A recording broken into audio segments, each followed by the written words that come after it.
Hey everybody, John Foss, CW Twin Cities. I'm talking with Haley Joel Osment about his new show, Future Man. And one thing I did notice is, damn, you can grow a good beard. I was surprised too. That was one of the reasons I sort of let it get so long. I was like, let's see where this can go. Was that written into the script, or were you just like, this is going to be my character? No, it was what I came in with, and I was doing Silicon Valley at the same time. So there was some continuity that had to be kept fresh for both shows, and we were able to work around it. And I think it ended up adding a really bizarre part to my character in Future Man that may not be replicated in time for season 2. Who knows? Okay, so this is a question from one of our fans, Nick Halst, and you've had such an amazing career. I mean, a lot of child actors that had the success that you had can't really bring that into their adulthood and kind of duplicate that success again. You've done that. Congrats on that. What has been the biggest challenge for you growing up in front of the camera? I think the trade-off of privacy with the opportunities that the business gives you can be kind of a challenge. It's one that but it's one that we do willingly because we get to do this awesome job. And beyond that, somebody said this weekend, I forget who the quote is from, they're like, every time a movie gets made, it's a miracle. It's so difficult to get an idea from the page to screens and for people to see it. It's always a challenging business, even for the people like the big names making this show. Getting a project from inception to people seeing it is a really tough challenge, and so it's something to celebrate every time it happens. And every time you succeed, you have to start from zero the next time with the next idea. So that's just the nature of our business, I guess. You started at such a peak. I mean, your first film was Forrest Gump, and you played Forrest Gump Jr. I mean, it doesn't get much better than that. But then you also work with Bruce Willis. What was it like working with those two just legends? I remember even as young as I was on Forrest Gump, the impression that Tom Hanks made on me of how focused he was. It was the first time I'd ever been on a movie set, so it was a crazy environment, and a first experience there. But Tom always had the script in his hand, was always studying, was always very focused on the character he was playing. And that certainly left an impression that stays with me to this day. And with Bruce, it was, I was a little older at the time, and it was just how generous he was doing an entire movie with I think I was 10 at the time, with a 10-year-old, and doing all the off-camera stuff and rehearsing and all that stuff. It was very generous of him, and I think that the movie succeeded because of people doing things like that on the set. Who was the better actor between the two? Oh, I couldn't compare them. Yeah, I didn't think I'd get an answer there. Yeah, it's tough. We're used to like an award show mentality with everything, but when you think about it, comparing one performance to another or one actor to another, it's a tough thing to do. And at this point in your career, you're such a seasoned vet, and we talked about your success from being a child actor to where you're at now, and you've been in some really cool things, Silicon Valley you mentioned, and now Future Man, and just your resume is amazing. And I mean, I've also read that you don't want to become commercial. You want to continue to just try to strive to be a better actor, and you kind of look at Jodie Foster and Kurt Russell as some examples of that. What makes you want to do that, as opposed to maybe just going with what's easy and what's just the easiest route?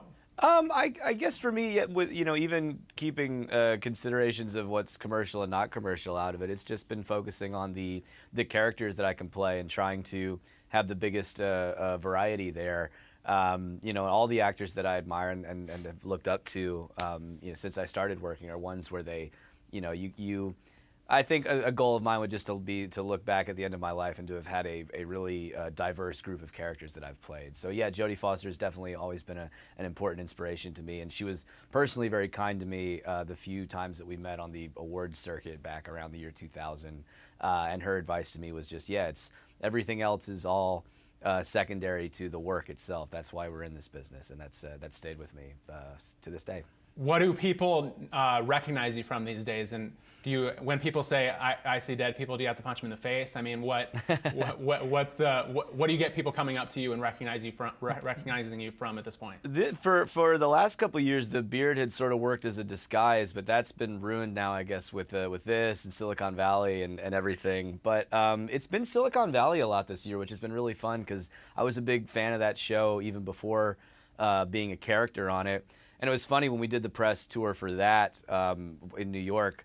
People were coming up on the street going like, oh, like I'm in business, like let's get a photo of us shaking hands. And I was like, my character wasn't somebody you'd want to be in business with in the show, but it was still something that people were excited about. So yeah, that was fun to be a part of. Yeah, and from what I've seen in Future Man, your character has a little bit of an edge to him as well. He does, yeah. It's really, really fun to play the villain in a show like this. And it was really cool also to see that Seth Rogen is one of the directors. What was it like working with him?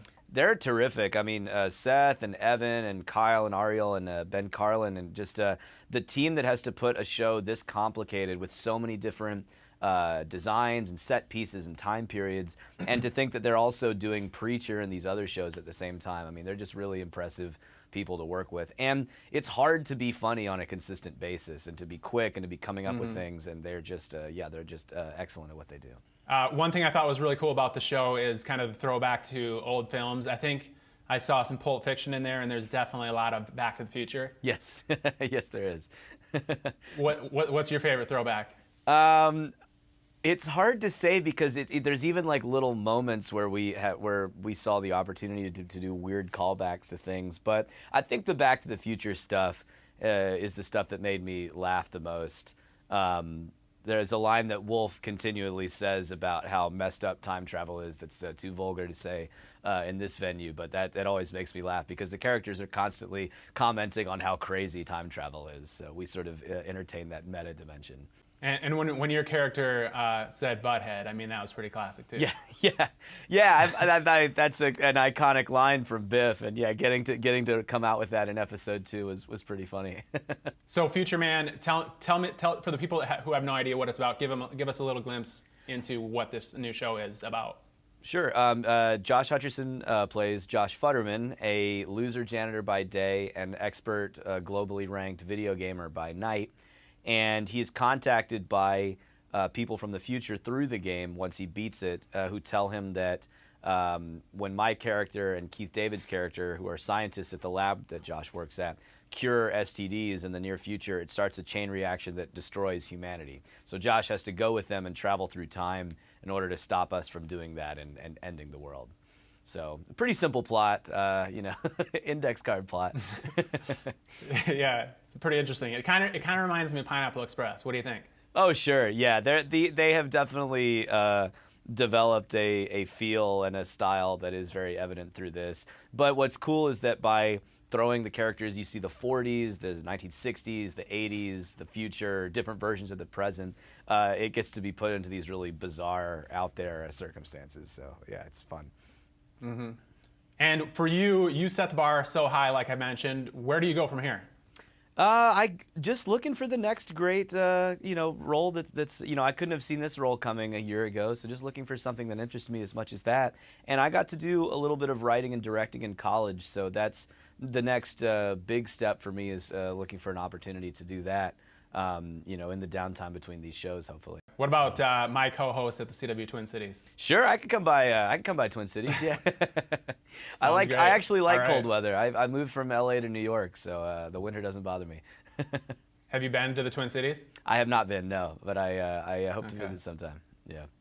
When it's -30, I'll give you a call. Okay. All right, Haley, thanks so much for being with us. I appreciate it. And Twin Cities viewers, make sure you check out Future Man. It's on Hulu right now. Thanks, right. Haley. Thanks, man.